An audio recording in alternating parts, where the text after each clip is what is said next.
옆 사람하고 인사했으면 좋겠습니다. 평안하셨습니까? 평안하셨습니다. 이제 이번 주부터 새벽 예배와 이제 금요 심야 기도회를 시작하려고 합니다. 사실 전 세계 교회 중에 새벽 기도회를 예배를 드리는 교회는 한국 교회밖에 없습니다.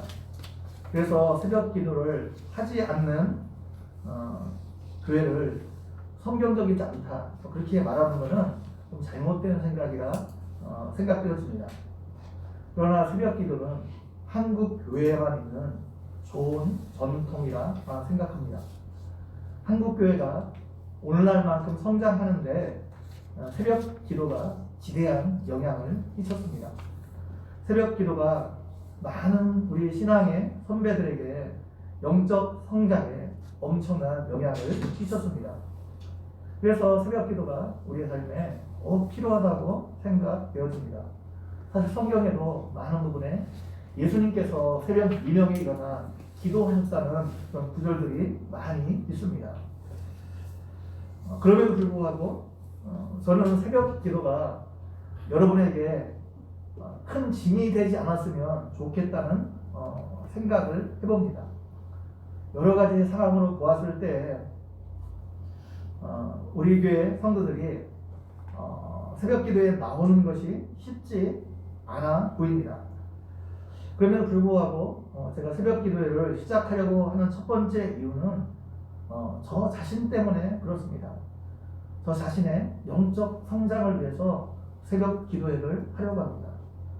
사실 새벽 기도는 여러분뿐만 아니라 목회자인 저에게 가장 커다란 짐 중에 하나입니다. 대부분의 목사님들이 새벽 기도를 마치고 또 잠을 자기 때문에 건강이 좋지 못하다는 이야기를 많이 들었습니다. 많은 목사님들이 간이 많이 안 좋은데 새벽 기도 마치고 와서 잠을 자기 때문에 그렇습니다. 그런데 새벽 기도를 마치고 잠을 자지 않으면 건강을 더 많이 해친다는 말도 들었습니다. 잠을 자지 않든 잠을 자든 아무튼 이 건강에는 좋지 않다는 이야기를 제가 들은 적이 있습니다. 그럼에도 불구하고 목회자인 저 자신이 영적으로 해이해지지 않기 위해서 사람들이 오지 않든 오든 새벽 기도를 해야 한다고 저는 생각합니다. 두 번째로 제가 새벽 기도를 하려고 하는 이유는 기도가 필요하고 우리 주변에 기도가 필요하고 기도하고 싶은 사람들이 있기 때문에 그렇습니다. 이전에 섬기던 교회에서 이제 교회에서 조금 멀리 떨어져서 새벽 기도에 나오지 못하는 권사님이 계셨습니다. 그래서 새벽 기도에 나가고 싶어서 이제 교회 자기 집 주변에 있는 교회에 가까운 교회에 나가려고 이제 집 주변에 있는 교회들을 전부 돌아다녔대요. 새벽에. 근데 제가 정확하게 몇 교회 돌아다녔는지는 기억이 안 나는데 10교회 가까이 되었다고 말했던 것 같아요. 돌아다녔는데 그 중에 한 교회도 새벽에 문을 연 교회가 없었다고 합니다. 그래서 새벽 예배를 정말 드리고 기도를 해야 되고 기도가 필요한데 그래서 기도를 드리고 싶은데 새벽 기도를 하는 교회가 없어서 나가지 못했다. 제가 그 이야기를 듣고 이제 어떻게 해요? 그런 분들이 정말 기도할 수 있도록 새벽 예배는 반드시 어떠한 일이 있어도 혼자적인 한이 있어도 해야 되겠다. 어떤 그런 생각들을 제가 부목사 시절부터 가지고 있었습니다. 그럼에도 불구하고 저는 이제까지 여러분이 해오신 것처럼 새벽 기도에 큰 부담을 가지지 말고 좀 자유롭게 했으면 좋겠습니다. 왜냐하면 여러분이 새벽 예배 나오는 게 물리적으로 쉽지 않기 때문에 그렇습니다. 그래서 새벽 5시 30분에 잘 될지 모르겠는데 내일부터 유튜브로 제가 실시간으로 방송을 내보내려고 합니다. 새벽 예배 전에 지금처럼 단체 카톡방에 아마 10분 전쯤 될 거예요. 그때 단체 카톡방에 주소를 보내면 그 주소를 누르면 실시간 방송이 나오게 될 겁니다. 그래서 그때 일어나서 그냥 실시간으로 같이 똑같이 새벽 예배를 드리려고 하시려면 그렇게 하셔도 좋고, 그 이후에도 그 그냥 그 주소만 누르면 거기 저장되어 있기 때문에 다시 그 설교를 들을 수 있습니다. 그래서 그 이후에는 제가 앞뒤 다 잘라내고 이렇게 앞에 주기도문이나 이런 거 다 잘라내고 설교만 딱 할 수 있도록 끝나고 난 다음에 이렇게 그 주소를 딱 하게 누르면 그렇게 할 수 있도록 하기 때문에 여러분이 그냥 가능한 시간에 그 영상을 보고 묵상하면서 하나님께 기도하는 시간들을 이렇게 자유롭게 가지면 좋을 것 같습니다. 새벽 예배는 그냥 여러분이 그냥 자유롭게 그냥 해주시면 될 것 같고요. 금요 심야 기도회는 가능하면 참석해 주셨으면 좋겠다는 생각을 해봅니다. 신앙생활은 영적인 싸움입니다. 여러분 잘 아시는 대로 눈에 보이지 않는 마귀와 사탄과 어둠의 세력과의 싸움입니다. 이 영적인 싸움에서 우리가 승리하기 위해서는 영적인 능력이 있어야 됩니다. 우리 영적인 능력이 없으면 그 싸움에서 이길 수 없습니다. 우리가 기도하지 않고는 영적인 능력을 소유할 수 없습니다. 우리가 기도하지 않고는 이 사람과의 영적인 싸움에서 승리할 수 없습니다. 그래서 기도해야지 영적인 능력을 소유할 수 있고, 기도해야지 우리가 성령 충만을 입을 수 있습니다. 기도는 하나님의 은혜가 임하는 가장 강력한 통로 중에 하나입니다. 그래서 금요 심야 기도에는 여러분이 함께 동참해 주셨으면 좋겠습니다. 그래서 금요 심야 기도에는 실시간 중계를 하지 않습니다. 그래서 않고 같이 여기서 같이 함께 동참해 주셨다면 하는 것이 제 마음입니다. 그래서 여러분 이 심야 기도회가 여러분에게 짐이 되지 않도록 기도해 주셨으면 좋겠습니다. 그래서 여러분이 오히려 참여해서 내가 힘을 얻고 위로를 얻고 다시 한번 도전을 얻고 그런 시간이 되어야지, 만약 그렇지 않고 이것이 어떻게 나의 어떤 신앙의 짐이 되면 사실 문제가 되죠. 참 걱정이 돼요, 제가. 그것이 또 여러분에게 하나의 신앙의 어떤 또 짐이 될까봐. 사실 그렇게 짐이 되면 그냥 없는 게 낫거든요. 짐이 되면 없는 게 낫습니다. 그래서 여러분이 정말 그 시간이 하나님의 은혜를 충분히 받고 우리가 하나님께 기도로 나아가고 하나님의 놀라운 은혜를 체험하고 그런 시간들이 되었으면 좋겠습니다. 아멘. 특별히 우리 교회 같은 경우에는 이렇게 수련을 한다든지 해갖고 하나님 앞에 깊이 뜨겁게 기도할 수 있는 그런 기회들이 많지 않습니다. 많지 않아요. 그래도 약간 규모가 있는 교회에는 그래서 아이들이 수련회 가게 되면 보통 제가 3시간 정도 기도를 시킵니다. 저녁에 3시간, 4시간 이렇게 충분히 기도할 수 있는 시간들이 있고, 또 우리 평상시에 경험하지 못했던 하나님의 깊은 어떤 은혜를 체험할 수 있는 그런 기회들이 많이 있는데, 사실은 우리는 그렇지 못한 가운데 있는데, 사실 우리 심야 기도회가 어떤 그런 시간들이 되었으면 좋겠다는 생각들을 해봅니다. 하나님을 더 깊이 만나고 더 깊은 기도에 들어가고 더 깊은 임재에 들어가고, 그래서 오히려 그 시간이 기다려지고 사모되어지고 어떤 그런 시간들이 될 수 있도록 여러분이 기도해 주시기 바랍니다. 아멘. 그리고 저를 위해서 여러분이 이제 기도해 주시는데, 제가 부목사로 사역을 할 때는 사실 말씀 전하는 것이 주된 사역이 되어야 되는데, 부목사일 때는 말씀 전하는 것이 주된 사역이 아닙니다. 교회 행정적인 일을 처리하는 것과 신방하는 것이 사실은 주된 사역이에요. 제가 행정목사로 어떻게 보면 선임 목사라고 할 수 있고 수석 목사라고 할 수 있는데, 그런 있을 때에는 교구도 맡지 않고 그러니까 신방도 없었죠. 또 도서도 안 맡았기 때문에 일주일 내내 설교 한 번도 하지 않고 그렇게 지냈던 적도 있습니다. 1년에 설교를 몇 번 못했어요. 그나마 설교 할 수 있었던 게 목요일 날 노인대학을 했었는데 노인대학이 3월부터 한 6월 달까지가 그때 개강하고 방학했다가 가을에 조금 개강하고 그랬는데 그 노인대학에서 설교하는 게 전부였던 적이 있습니다. 그렇게 그냥 설교를 많이 하진 않습니다. 많이 하지 않는데 이제 그런 생활을 하다가 이제 담임 목사를 하다 보니까 설교하고 되돌아서면 또 설교를 준비해야 돼요. 이게 그리고 매번 설교를 이렇게 새롭게 설교를 준비해야 됩니다.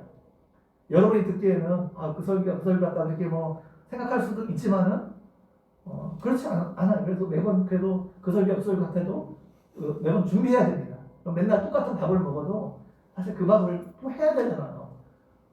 준비를 해야 됩니다. 그래서 이것이 이제 커다란 짐이 될 수 있는데 그렇지 않도록 좀 기도를 해 주셨으면 좋겠습니다. 이거 설교할 때 매번 설교가 완벽하게 준비되지는 않잖아요. 근데 그렇게 하고 설교하고 내려가게 되면 사실 스스로에게 굉장히 큰 이런 자책들이 될 때가 참 많습니다. 더 이렇게 준비해야 되는데 그렇지 못할 때. 근데 매번 그렇게 준비하기가 쉽지가 않습니다. 그래서 매번 설교가 이렇게 완벽하게 준비되지 않아도 또 이렇게 만족스럽게 준비되지 않아도 여러분이 그 설교에 은혜 받을 수 있도록 여러분 스스로가 기도를 많이 하셔야 됩니다.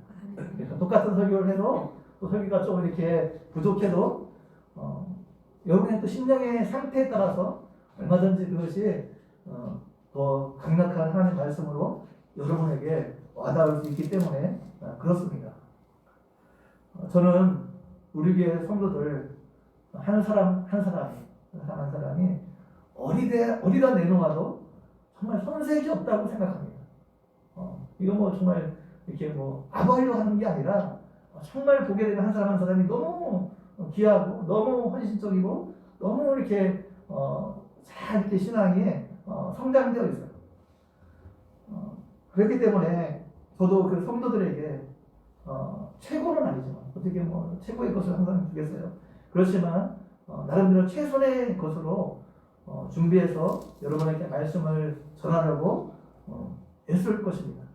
그래서 우리 교회가 정말 규모는 작지만 하나님이 기뻐하시는 교회로 이제까지 세워져 왔지만 하나님 기뻐하시는 교회로 세워져 왔지만 앞으로도 그렇게 세워져 갈 수 있도록 노력할 것인데 여러분도 이 일에 함께 쓰임받는 여러분 모두가 되기를 주님의 이름으로 축원드립니다. 아멘. 오늘 본문은 솔로몬이 지은 시입니다. 이 시를 이스라엘 백성들은 성전에 올라갈 때 불렀습니다. 이 시에 그 곡을 붙여서 성전에 올라갈 때마다 이스라엘 백성들이 노래로 불렀습니다. 성전에 예배하러 올라갈 때 또 성전에 하나님께 기도하러 올라갈 때 이 시로 노래를 불렀습니다.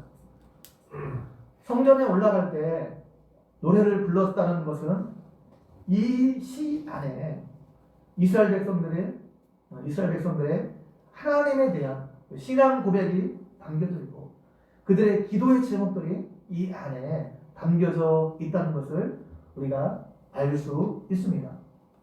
하나님께 나아갈 때 그들이 어떤 소망을 가지고 하나님께 나아갔는지를 이 시를 살펴보는 통해서 알 수 있다는 것입니다. 이 땅에 있는 대부분의 사람들은 자기의 집을 세우기 위해서 나름대로 열심히 노력합니다.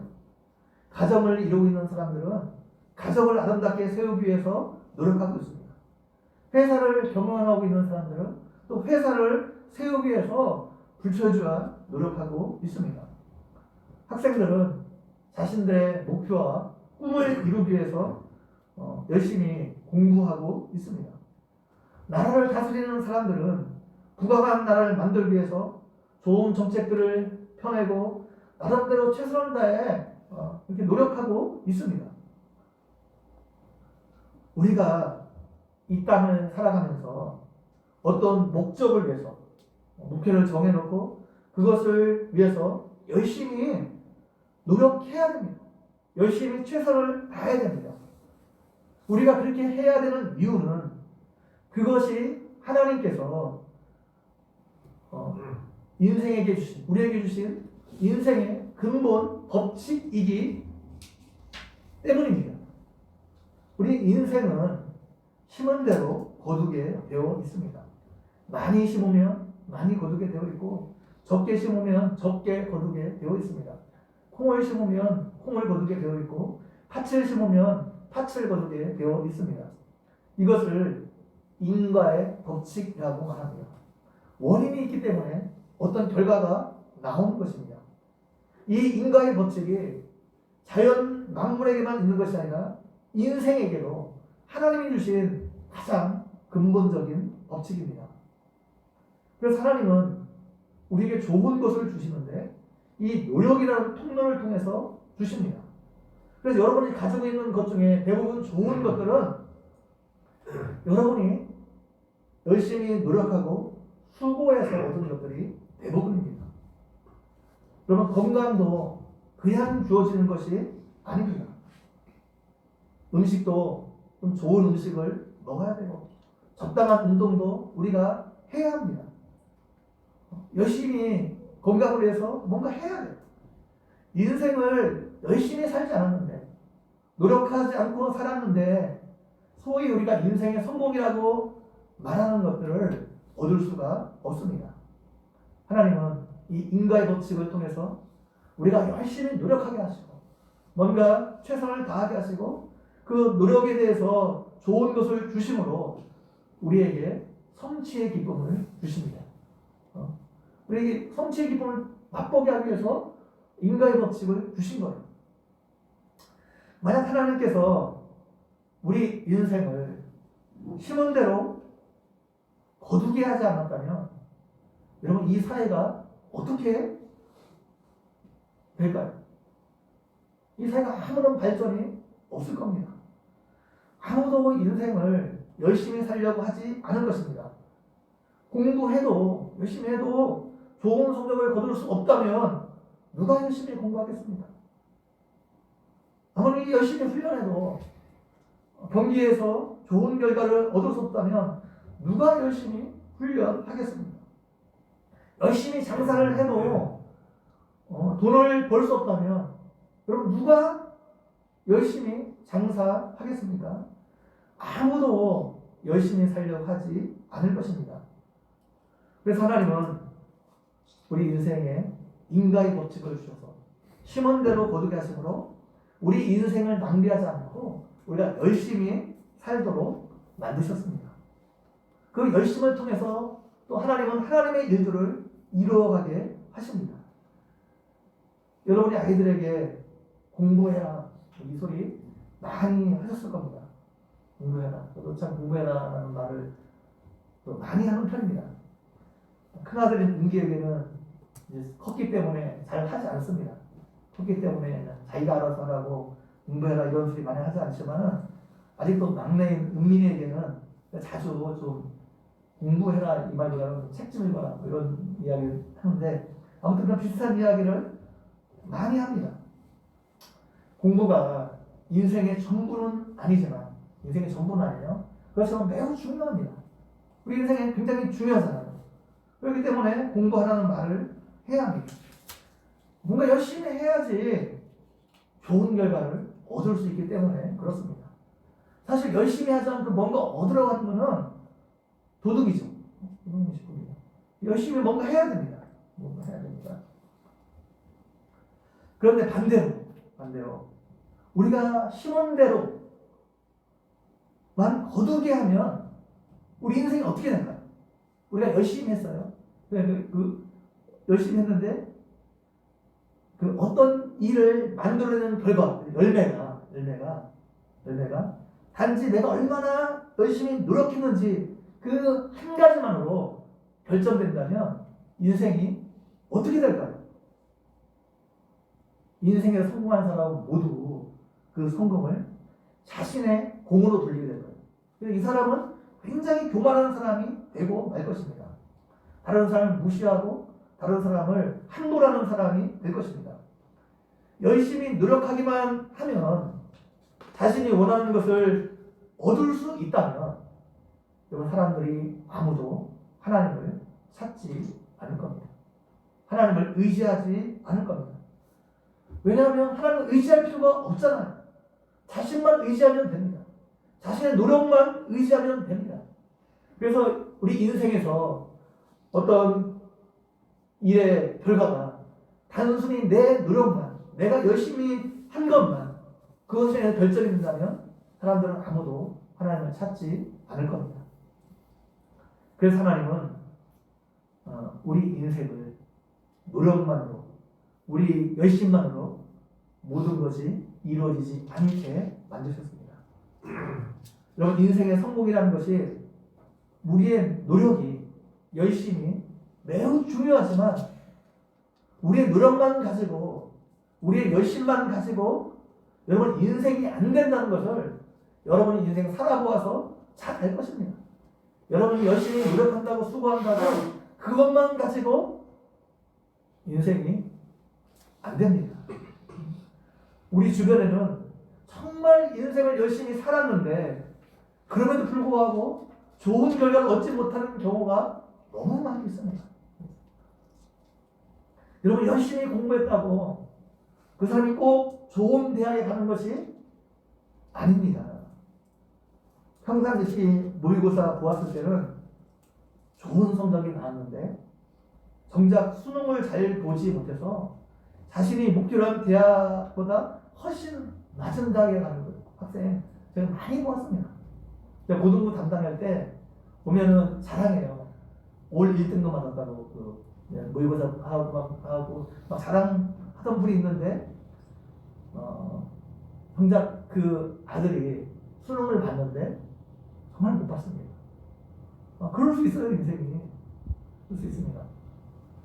반대로 모의고사 점수보다 수능에서 훨씬 좋은 성적을 얻어서 자신이 목표로 하던 대학보다 좋은 대학에 가는 학생들도 분명히 있을 겁니다.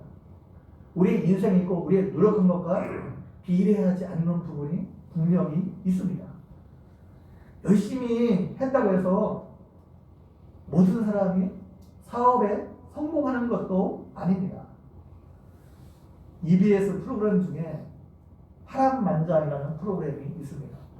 제가 정확하게 언제 하는지 모르겠는데 확실한 것은 제가 밥 먹을 때 한다는 건 확실해요. 일부러 키진 않거든요. 근데 밥 먹을 때 보게 되면 항상 그 아내가 그 프로를 자주 봐갖고 이렇게 저도 옆에 밥 먹으면서 본 적이 있는데 거기에 나온 사람들은 대부분 인생을 참 열심히 살았어요. 열심히 살았음에도 불구하고 보통 사람들이 겪어보지 못한 정말 기구한 삶을 산 사람들이 대부분이에요. 출연한 사람들이. 밤낮 자지 않고 열심히 일했는데도 사업에 망하고 빚지고 가정이 해체되고 이런 분들이 거기에 나온 대부분의 사람들입니다.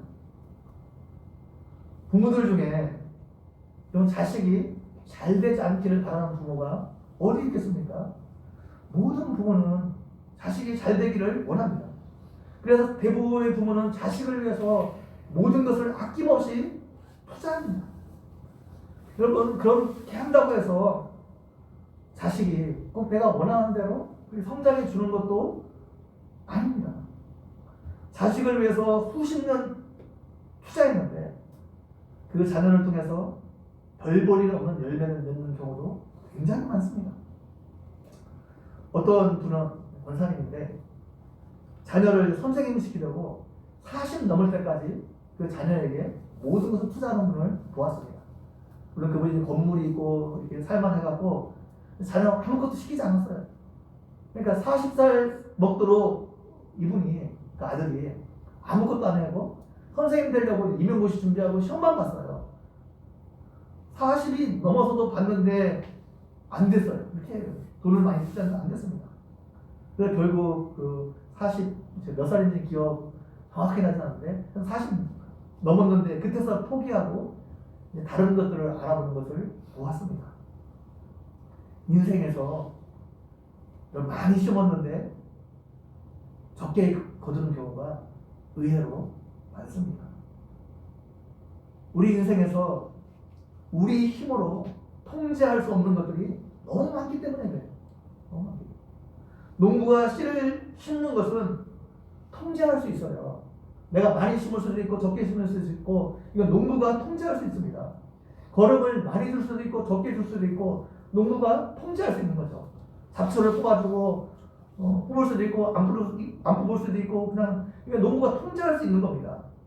농부가 어떻게 하느냐에 따라서 가을에 얼마나 많은 수확을 거둘 수 있느냐 영향을 미치죠. 영향을 미칩니다. 그러나 그것이 절대적인 것은 아닙니다. 가을에 얼마나 많은 결실을 거둘 수 있는지는 꼭 농부의 열심만으로만 결정되는 것이 아닙니다. 농부가 통제할 수 없는 영역이 분명히 있습니다. 가을에 풍성한 수확을 거두기 위해서 하늘에서 반드시 적당한 비가 내려야 합니다. 하늘에서 비가 내리지 않으면 농부가 아무리 열심히 노력해도 다 소용없어요. 소용없습니다. 그런데 문제는 뭐예요? 하늘에서 내리는 비를 농부가 통제할 수 없다는 겁니다. 농부 마음대로 할 수 없다는 거예요. 갑자기 불어오는 태풍을 농부가 통제할 수 없습니다. 작물에 생기는 병을 농부가 통제할 수 없습니다. 이 밖에도 농부가 통제할 수 없는 일들이 굉장히 많이 있습니다. 이런 모든 것들이 가을에 수확량을 결정합니다. 우리의 인생도 마찬가지입니다. 인생에서 성공하는데 여러분 내 열심만 가지고 절대로 안 됩니다. 인생에서 어떤 성공이라는 것을 위해서 필요한 내가 통제할 수 없는 영역들이 너무나 많기 때문에 그렇습니다. 인생의 성공을 위해서 필요한 내가 통제할 수 없는 영역, 이 영역을 사람들은 보통 운이라고 말합니다. 운이라고 말합니다. 운이 중요하다는 것을 모든 사람들이 알고 있습니다. 제가 무슨 사주팔자 얘기하는 게 아니에요. 그래서 운칠, 기삼이라는 말이죠. 운칠, 기삼. 어떤 일을 이루기 위해서 운이 7이고 재주나 노력이 3이라는 말이죠. 그만큼 운이 중요하다는 말입니다. 그러니까 어떤 일을 이루기 위해서 자신의 재능이나 노력보다도 운이 훨씬 더 중요하다는 거예요. 이 말은 뭐예요? 자신의 노력이나 재능보다 훨씬 더 성공을 해서 중요한 영역들이 있다는 거예요. 있다는 겁니다. 그런데 성경은 우리가 통제할 수 없는 이 영역을 운이 아니라 하나님의 은혜라 말하고 있습니다. 우리에게 하나님의 은혜가 없으면 우리가 아무리 수고하고 노력해도 그 수고와 노력을 통해서 얻을 수 있는 것이 별로 없다는 것입니다. 이건 단지 믿는 사람들에게 해당되는 말이 아닙니다. 이 땅을 살아가는 모든 사람들에게 해당되는 말이에요. 이 땅에 살아가는 모든 사람들에게 하나님의 은혜가 없으면 그들의 삶에서 사실은 선한 열매를 맺을 수 없습니다. 왜냐하면 이 땅에서 맺어지는 모든 선한 열매의 결과는 하나님의 은혜의 결과이기 때문입니다. 오늘 본문 1절에서 하나님께서 집을 세우지 아니하시면 세우는 자의 수고가 헛되며 하나님께서 성을 지키지 아니하시면 파수꾼에 깨어 있으니 헛되다 말하고 있습니다. 우리가 아무리 열심히 노력하고 수고해도 하나님께서 은혜를 베풀어 주지 않으면 그 노력과 수고가 아무런 소용이 없다는 말입니다. 이 시편 127편을 아까 서두에서 말씀드린 대로 솔로몬이 이 시를 지었습니다. 솔로몬은 적으로부터 나라를 지키기 위해서 애굽으로부터 1,400승의 병거를 사왔습니다. 이 당시 병거는 원래 전차하고 똑같은 기능을 했던 무기예요. 1,400승의 병거를 사왔습니다. 또 잘 훈련된 마병을 10,000명이나 두었습니다. 10,000명이나 두었어요. 그래서 솔로몬은 그 병거와 훈련된 마병을 보면서 이제는 내 나라가 완전하다, 안전하다 생각했을 겁니다. 자신의 나라를 그 어떤 나라로 감히 넘볼 수 없을 것이라 생각했습니다. 그러나 그 군사력이 이스라엘을 지켜주지 못했습니다. 솔로몬 사후에 나라가 둘로 쪼개지고 말았습니다. 솔로몬이 살아있을 당시에도 얼마나 많은 그 대적들 때문에 그 열왕기 상 보게 되면 얼마나 많은 대적들 때문에 솔로몬이 고통을 당했는지 모릅니다. 사실 하나님께서 이스라엘 왕들은 신명기에 보게 되면 몇 가지 조심할 것들에 대해서 말해주고 있습니다. 아내를 많이 두지 말라. 왕은 아내를 많이 두면 안 됐어요. 근데 다윗 왕이 아내를 많이 두었죠. 아내를 두지 말라. 그리고 애굽에 내려가서 말 사오지 말라는 거예요. 말 사오지 말라. 하나님께서 지켜주고 하나님께 보호할 것이니까 국방을 위해서 그렇게 하지 말라는 거죠. 하나님을 의지하라는 거죠. 근데 솔로몬이 그렇게 하지 못했습니다. 아내를 많이 두었고 또 말을 많이 사왔고 그러다가 어떻게 해요? 솔로몬이 엄청나게 힘든 노년을 살았습니다. 고대 바벨론 성은 이중 성벽으로 되어 있었습니다. 역사가 헤로도투스에 의하면 역사라는 어떤 그 책을 썼죠. 헤로도투스에 의하면 그 바벨론 성, 고대 바벨론 성의 두께가 성벽의 두께가 7m였어요. 7m 두께가. 그리고 높이가 24m였고 그 성 둘레가 66km였단 말입니다. 물론 이게 뭐 약간 뻥일 수도 있는데 하여튼간 헤로도투스가 그렇게 기록했어요. 근데 아무리 뻥이라도 비슷하게 했겠죠. 그리고 2m 간격으로 성탑을 세워서 방어를 했다고 합니다. 그리고 유라레스 강물을 이용해서 해자를 만들었어요. 성 둘레에 이렇게 강이 흐르게 한 거예요. 성 안에는 사람들이 몇 년을 먹고도 남을 만한 음식이 있었습니다. 바벨론 성은 남궁불락입니다. 밖에서 아무리 치려고 해도 어떻게 해요? 성을 들어갈 수가 없어요. 다 강이 흐르기 때문에. 그리고 성벽이 워낙 두꺼워서 아무리 공성 무기를 사용해도 성을 무너뜨리기가 쉽지 않았습니다. 그리고 성 안에는 음식과 물이 충분했기 때문에 그냥 얼마든지 버틸 수 있었습니다. 고레스가 바벨론 성을 쳐들어왔을 때 벨사살 왕이 긴 1000명을 불러서 잔치를 벌였습니다. 아니 밖에 지금 적이 쳐들어왔는데 안에서 잔치를 벌였어요. 성문만 굳게 잠그고 있으면 성이 절대로 무너지지 않을 것이라 이 벨사살 왕이 생각하는 것입니다. 그러나 그 성이 하루아침에 무너졌습니다. 벨사살 왕이 그 위급한 중에도 여러분 성경에 보면 잘 알죠. 성전에서 가져온 기물에 술을 부어 마셨습니다. 하나님은 못 웃겠어요. 하나님께서 그에게 은혜를 거둬가셔서 어떻게 해요? 그 난공불락의 성이 그를 지켜주지 못했습니다. 고레스가 그 성을 무너뜨린 거 보면 굉장히 재미있죠. 시간이 없어서 나중에 얘기를 하면 재밌습니다. 그래서 하나님께서 우리를 지켜주지 않고 하나님께서 은혜를 베풀어 주지 않으면 여러분 인간의 수고와 인간의 노력이 아무것도 아닙니다. 2절에 보게 되면 너희가 일찍이 일어나고 늦게 누우며 수고의 떡을 먹으니 헛되도다 말하고 있습니다. 저는 이 본문의 말씀이 오늘을 살아가는 우리의 모습을 잘 보여주고 있다 생각합니다. 오늘날 살아가는 모든 사람들이 정말 바쁘게 살아갑니다. 아이부터 어른까지 바쁘지 않은 사람이 없습니다. 한창 놀아야 될 초등학생도 여러분 공부하고 학원 가느라 정말 바빠서 놀 시간이 없습니다. 놀 시간이 없어요. 중학교 고등학생들은 말할 것도 없습니다. 방학인데도 많은 학생들이 아침에 학원 가서 저녁 늦게 집에 돌아옵니다. 제가 고등부를 담당했을 때 토요일날 오후에 전화하면 아이들이 전화를 받잖아요. 아이들이 다 집에 없고 다 학원에 가 있기 때문에 그렇습니다. 주일날도 예는 아닙니다. 시험 기간이면 예배 끝나자마자 학원에 달려갑니다. 얘들은 그래도 신앙이 있는 애들이에요. 근데 믿음이 없는 애들은 어떻게 해요? 시험 기간에 교회에 나오지 않습니다. 학원 가는다고.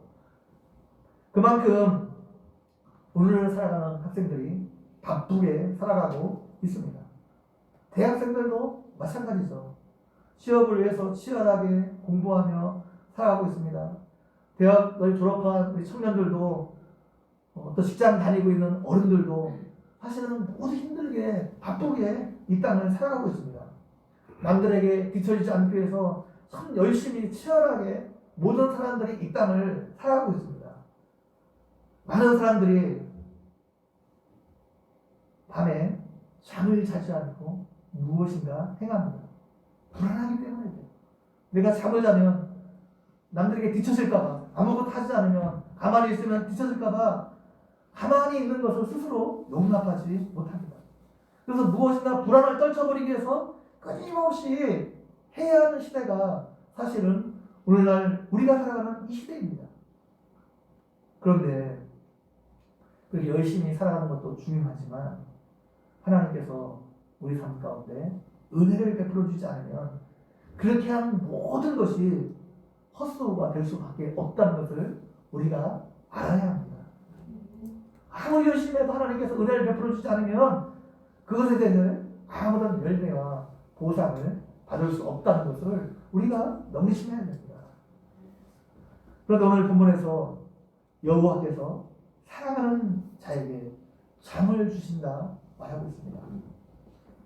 이 잠을 주신다 이 말은 첫 번째, 하나님께서 우리에게 말 그대로 육체적인 잠을 허락해 주신다는 말이에요. 하나님께서 사랑하는 자에게 우리에게 깊은 잠을, 편안한 잠을 잘 수 있도록 그렇게 해 주신다는 거예요. 우리가 편안한 잠을 자는 것도 하나님의 은혜예요. 하나님께서 사랑하는 자에게 이렇게 편안하고 깊은 잠을 잘 수 있도록 해 주신다는 거예요. 두 번째로 이 말을 조금 확대 해석하게 되면 하나님께서 그 마음에 평안을 주신다는 말입니다. 마음에 근심과 걱정, 염려 이런 것이 가득 차 있으면 우리가 잠이 잘 오지 않습니다. 무엇인가 우리 힘으로 감당할 수 없는 문제를 만나게 되면 우리 마음에 염려와 걱정과 이런 것들이 밀려오게 되고 그것으로 인해서 우리가 잠을 잘 잘 수 없게 됩니다. 그런데 하나님께 잠을 허락해 주신다는 것은 뭐예요? 우리 마음 가운데 평안을 허락해 주신다는 겁니다. 어떤 문제로부터 그것을 벗어나게 해준다는 말이에요. 그래서 잠을 잘 잘 수 있게 해준다는 말입니다. 세 번째로 그 의미를 좀 더 확대하면 하나님께서 하나님을 사랑하는 자는 그 사람이 잠을 자는 동안에도 그가 계획하는 일들이 이루어지게 하나님께서 일하신다는 의미가 있습니다. 그래서 이 본문을 이렇게도 번역할 수 있습니다. 힘든 수고로 얻은 떡을 먹기 위해 일찍이 일어나고 밤에 쉬기 위하여 옷 벗는 일이 헛되다. 하나님은 저 모든 것을 자기를 사랑하는 자에게 잠을 자시는 중에 주고 계시느니라. 그렇게 해석할 수 있거든요. 우리가 목표로 한 것을 얻는 것이 우리가 열심히 노력하고 열심히 수고하고 그렇게 한 것이 아니라 노동의 대가가 아니라 하나님께서 우리가 잠자고 있는 동안에도 우리를 위해서 일하심으로 그것을 얻을 수 있게 해주신다는 말입니다. 하나님을 사랑하는 자가 이 일을 쉬고 있는 동안에도 하나님께서 일하시는 그가 계획하고 목표로 하고 있는 것을 이루어지게 하신다는 말이에요.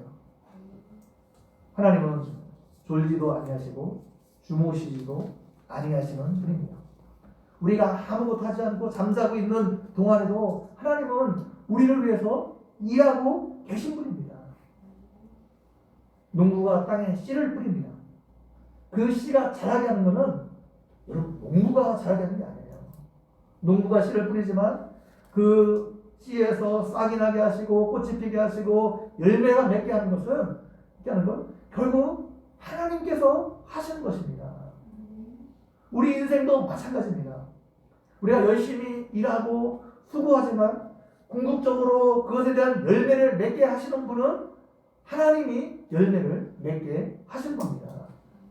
우리가 이것을 기억하고 우리가 최선을 다하고 모든 것 하나님께 맡길 때 평안히 잠잘 수 있는 것입니다. 하나님께서 이처럼 우리 삶에 은혜를 베풀어 주셔야 우리가 수고한 것에 대한 열매를 맺을 수 있습니다.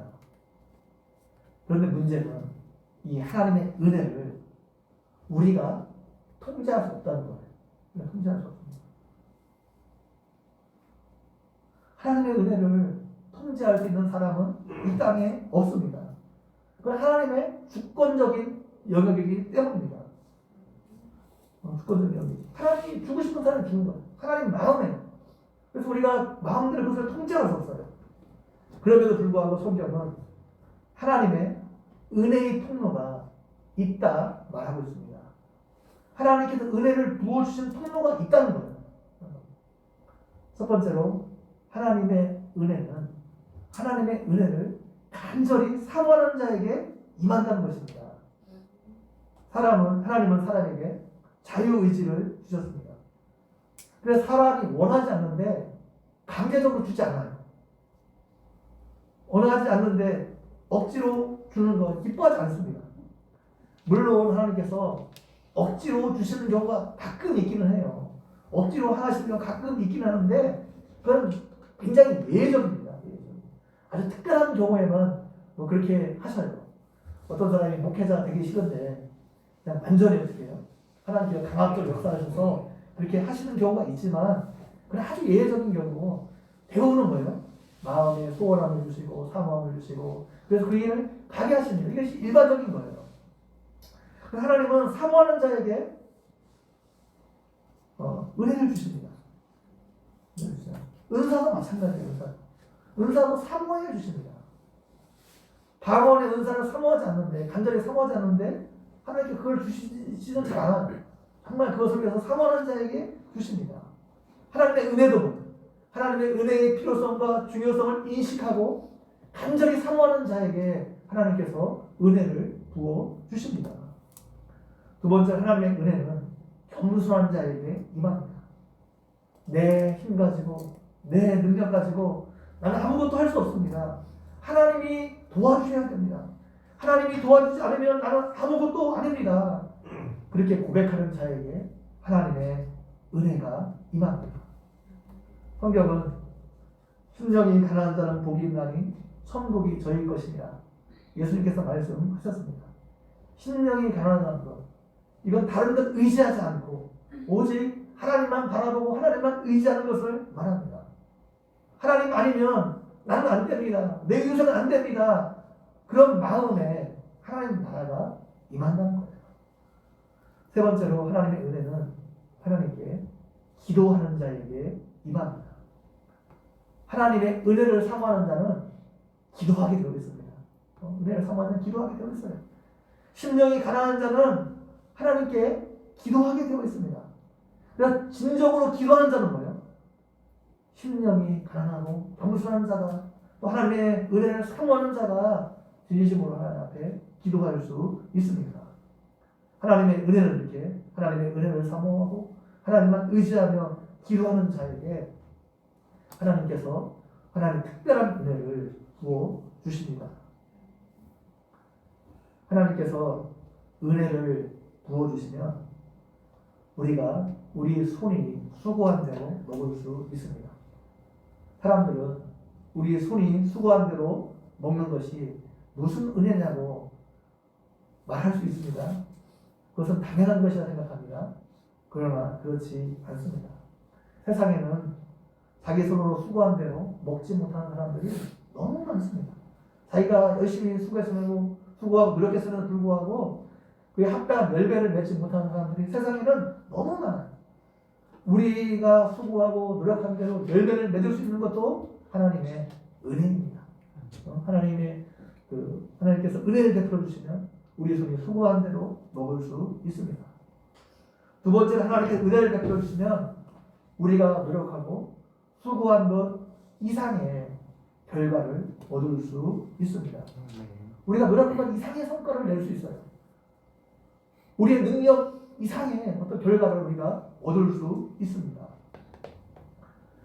1919년 9월 2일부터 2020년 작년 2월 15일까지 6개월가량 호주에서 큰 산불이 있었습니다. 이 산불로 인해서 엄청난 피해가 있었습니다.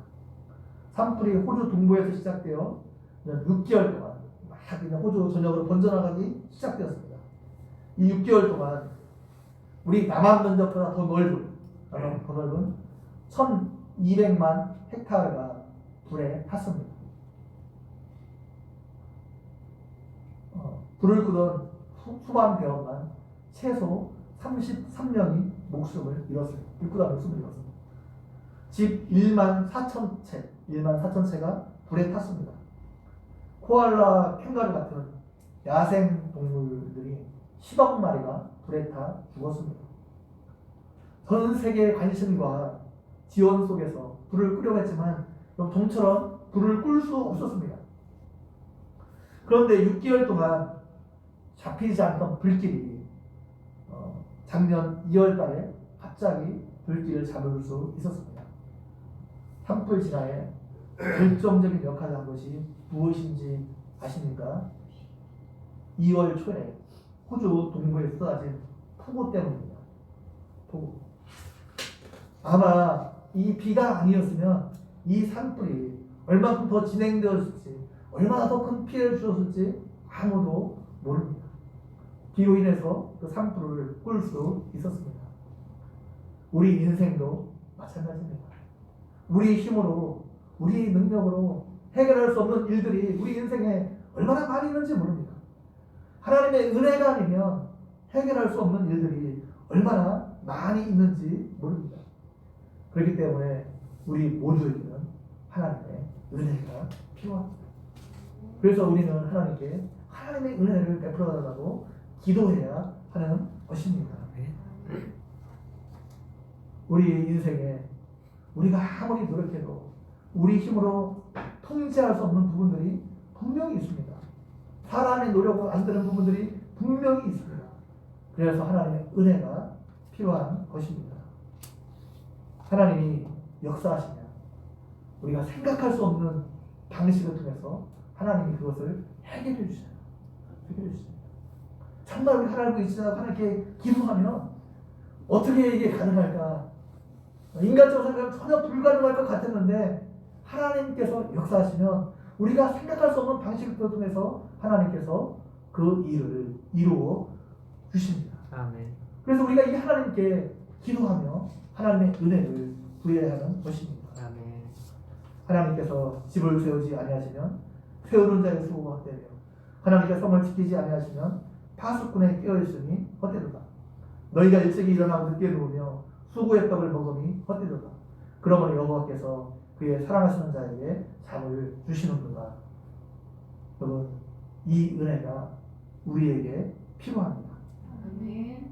여러분의 인생에 하나님의 은혜가 함께하고 여러분의 수고한 것 이상의 열매를 맺는 은혜가 있기를 주님의 이름으로 간절히 축원드립니다. 아멘.